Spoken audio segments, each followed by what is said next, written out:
Hello again, and welcome to our next guest, Sarosh Waghmar, co-founder and CEO of Spotnana, a corporate travel startup. Welcome, Sarosh. Thanks, Mitra. Thanks for having me for the first time on PhocusWire. It's Yes. exciting. Yes, it is. You have taken what can only be described as an uncommon path with Spotnana. The company operated in stealth mode for nearly 2 years before emerging publicly just last month. And at that point, you had already raised about $41 million. We're going to discuss why and how you did that. But first, can you give us a very brief minute or two explanation of what Spotnana is all about? Sure. So Spotnana is unbundling travel with its first open API ecosystem for innovation. We're basically building out the full stack for travel. And what does that truly mean? People are familiar with the booking engine, but not only are we building out the booking engine, but all the way to the mid office, the system of record, system of engagement, all the way down to the content pipes. The whole premise of Spotnana is giving an opportunity to bring all the stakeholders and give them a seat at the table. We are offering our platform for corporations, going out to them and becoming their TMC of record, offering them the tech solution as well as the servicing, and then going after TMCs and third parties that can offer our stack to their own customers, travel as a service platform. So that's a quick overview of what Spotnana is doing. Okay. And of course, we must mention you do have some very big names involved. I know your funding has come from Madrona Venture Group and its managing director, Steve Singh, the former CEO and the founder of Concur, has become your board chair. Your other lead investor, Iconic Capital, the general partner, Greg Stanger, former CFO at Expedia, becomes a board member. There's several others involved as well, correct? Yes, I think we've been very fortunate that we built a fantastic team of tech visionaries. I hate to say this, but my CTO and co-founder is a tech beast. Shikhar is an outstanding leader who comes from Google and from ThoughtSpot. My travel VP of travel operations, Bill Brindle, was a former CEO of American Express GBT. Head of sales is one of the folks that built out Concur to over $1 billion in sales. And then we have Johnny Thorson, who's been a feature in the past on PhocusWire, who leads our partnerships. So I think we've been very fortunate to build out a team that has some fantastic tech visionaries as well, people who understand travel. I think that's fundamentally the big difference here at Spotnana is all of us have been passionate about this industry, and we decided that this time around, let's stop complaining, let's go out and build something. And we'll talk in just a minute about maybe some of the benefits of having some of those people involved. But can you just explain a bit more about that launch strategy? Was the plan all along to stay in stealth for nearly 2 years, or just talk us through some of that thinking? I think one of the things that when we started off in Jan 2020, no one knew that COVID was around the corner.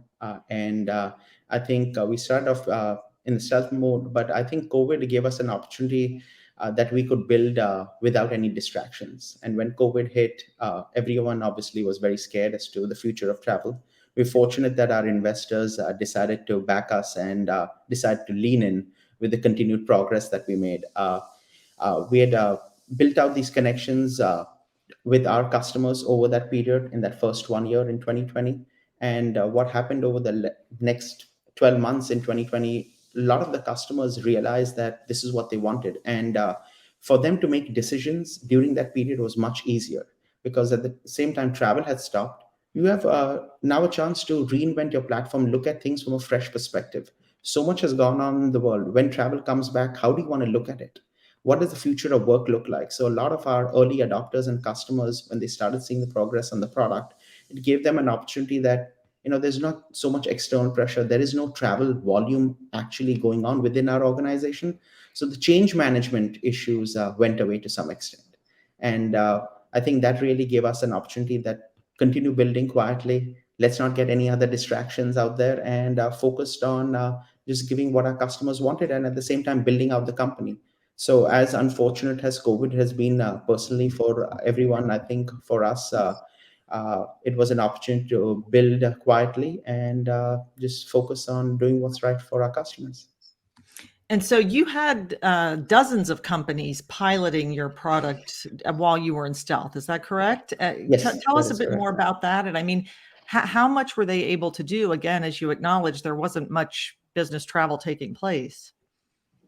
I think one of the key things is the companies that we went after, most of them have a global presence. And that was what we were building for from day one, is to go after companies that have a global footprint. A lot of them saw the platform and they realized how easy it was for them not only to use but to launch. And I think compared to some of the existing legacy players and the stacks of the past, the ability for them to do things that they previously were not possible to do in a seamless manner. And obviously, it was a consumption based model. That's what resonated a lot with our customers. It's the same manner that the way you consume electricity or you purchase your clothes, you only pay for what you use. I think that's been a fundamental shift from an economic model that has really attracted a lot of our corporate buyers to understand that not only is this tech stack what they wanted, but the ability to deal with one vendor that not only provides service but at the same time the technology, rather than the traditional corporate business model of you have different booking tools and then you have different TMCs that support those booking tools. So I think that's what resonated with them, and we obviously still building out the product. But when they had a chance to pilot it, the feedback was tremendous, and that gave us an opportunity to continue building and expand within those companies. I mean, certainly having those big names attached to it has opened doors for you, I assume. Definitely. I mean, having someone like Steve Singh, he built Concur over 20 years, and whatever we may say, if you look at the Fortune 50 companies, Fortune 500 companies, 90% of them still use Concur. So obviously, they built a fantastic company, and having someone like Steve endorse you and be a true partner, I would first say Steve is a partner rather than an investor. He's just been tremendous, and I think that's been one of the biggest learnings that I personally had, is to find someone of that stature who really gives you the opportunity to be yourself, but at the same time provide the guidance that that you truly need in the travel space. This is a hard industry. It's not an industry uh, that can be that at this, I mean, what I mean to say is, like, yes, changes do come here, but sometimes change takes time, especially in the business travel space. And I Right. think having someone like Steve endorse that and come out there from your partner meetings or to your client calls, I think it helps a lot. Can you talk just a bit more about the relationship that you have with Steve and your other investors? I mean, how actively are you working with them? What type of support are they providing? I think in our case, as I mentioned earlier, Steve is more of a partner and less of an investor. He's been just tremendous. Greg Stenger at Iconic, we've had a relationship with Iconic in my previous life. Been their travel agent for several years. So I think they've seen this journey and this evolution of Spotnana. So both of them have is a relationship that's been built up over time. And I think it's not just about the money, it's what else they bring to the table. It's their advice, it is their ability to look at things far ahead, the challenges of scaling a business, how to hire correctly, what are customers looking for. I think it's all of it. And I think the amount of time that they spend with us, and especially with me, I'm very fortunate for that. And I think the important thing that I've learned about investors is a lot of people can bring money to the table, but it's whose money do you want at the end of the day? Who's going to stand by you when things are going to go sideways? With the pandemic, we still don't know how all of this is going to turn out, right? We're seeing domestic travel pick up, but international travel, what we focus a lot on, is going to take a little time. Right. But having investors who are going to stand by you and have a long-term vision, right? They really want to make this happen, and they're saying that y'all continue doing what y'all are doing, and we're going to stand by you as long as this takes. And I think that gives a lot of sense of confidence to the team and to the company overall, that we have people who are truly championing us, who believe in what we're doing. So, there's likely people watching this right now who are in the process of creating their companies or various stages of that. Any advice that you might have for the ones that don't have people like Steve Singh attached to their product? I think I previously launched a company without some of the support that I currently have. I think at the end of the day, it's my advice, which I give myself, is just be hang in there. You got to be resilient, especially in travel, right? More than ever. Just look what's happening around us. If you really want to do this, there are going to be some tough times, but I think in life sometimes we all must pause so that we may rise. I think this industry is going through a lot, and I think all those folks that are trying to enter travel, we firmly believe that there's never a better time to build travel than doing this right now. So if you do this correctly, there will be the other Steve Singhs of the world out there that will come and join you. I think it's just a matter of time, but sometimes you got to give time. It's just one of those things that I've learned. I've been at this for the last 20 years. Spotnana didn't happen overnight, Right. and I think have had more failures than successes. But my only advice is just be resilient. And I think that's the whole point of being an operator, being an entrepreneur, is just hanging in there even during those tough times, for yourself, for your team, and for all those people that are betting on you. Um, Talk a bit about, I believe you already have more than 100 employees. Is that correct? Yes, we are approaching now 130 odd Okay. employees worldwide. Yes. So talk a bit about building up that team. And then again, particularly while you were in stealth mode, I assume most of that was taking place. Any unique challenges there, or, what happened with that? So I think hiring is probably one of the biggest challenges we have. It's hard. We started off as remote first, even before the pandemic. So we had teams, distributed teams across the world, and I think some of the challenges that I think we face is just this market is a hard market to hire in. So it's just because you have the money does not make it easier. I'll be the first to tell you that. Yeah, So I think what has helped us is just relationships of the past that we've cultivated, especially in the travel domain. And I think once you get good people, they're able to attract other good people with them. And again, it's the network effect.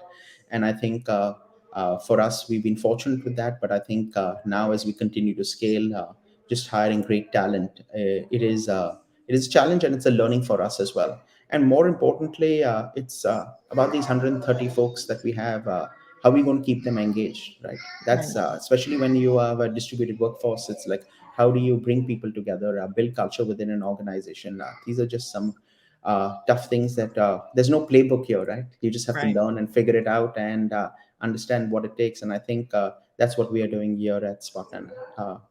By no ways means is it easy, but I think this is just part of the course at the end of the day. Can you just briefly tell us what are your priorities for the next maybe 6 to 12 months? I think the big priority obviously comes back to hiring, just hiring the best team in the world. I firmly believe that for Spotnana to be successful, you hire the best people, people build processes, processes build products. And I think that's the number one priority here. And besides the hiring is just solving problems for our customers, because there are so many of them. And what we are building is a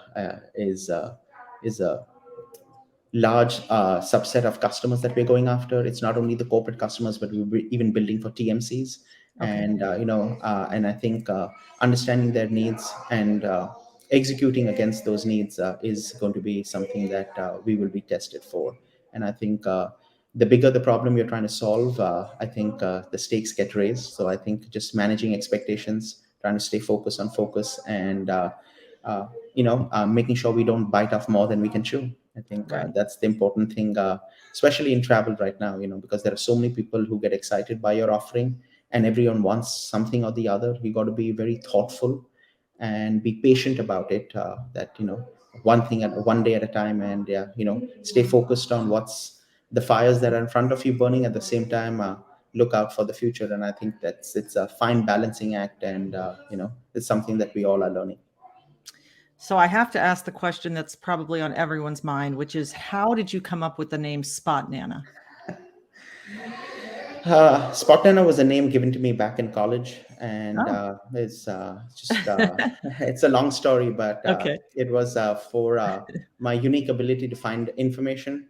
And I think it made sense for us to, after several years, to call this company Spotnana, because at the end of the day, we're trying to democratize information as far as travel goes, find people the best fares, and make sure that we give everyone a seat at the table. Not only the customers, but the suppliers and the TMCs for a change. I think in this company for everyone to win, we got to make sure that we bring people together. And I think there's no greater emotion than the emotion of travel. We all know that travel connects people together, and I think that's what Spotnana wants to play a role in. Trying to facilitate human connections at the end of the day. Okay. That's not the answer I expected. I don't know what I expected, but your nickname was not on my list. So thank you for sharing that anecdote with us, for sure. Sarosh, thank you so much. We are out of time, but we really appreciate you joining us for this PhocusWire Pulse. Thank you so much. I appreciate it. Yep. Bye-bye. Bye-bye.